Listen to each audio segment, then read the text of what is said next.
This is an introduction to a new vidcast.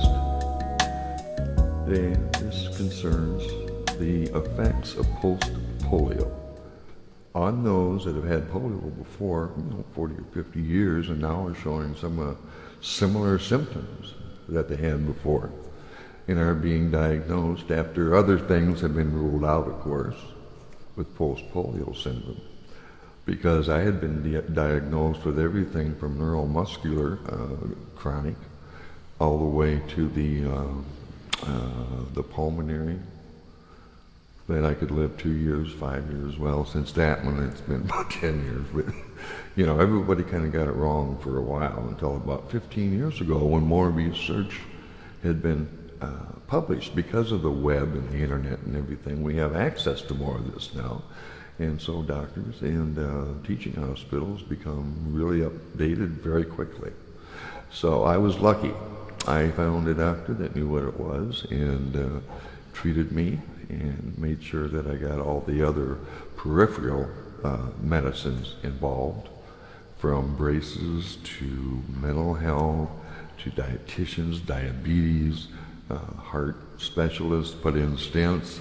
It's just been a plethora of touching these individual specialties, and when it all becomes a whole, it's labeled as post polio syndrome. In 1952 now, I had polio, bulbar and spinal polio.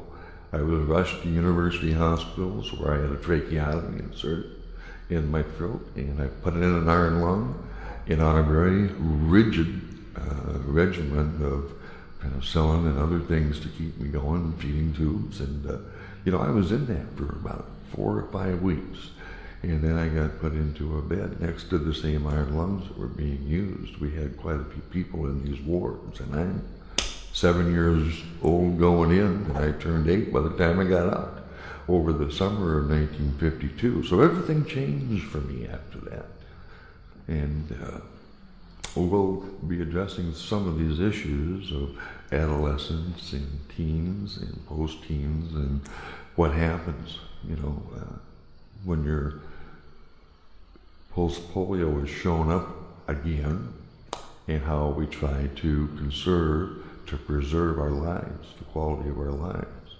So the first part 1 will be accepting dependency, and we'll get that out in our next vidcast. And we hope we'll have some better luck people than me putting some of this on. But I did want to announce the site and get some feedback for you that have had polio or are currently still suffering some of the same effects. There's a lot on the internet, a lot of research, and millions of papers, I'm sure, with all the research, quote unquote. So this is a short introduction. I'm Dr. Val, and I have post polio.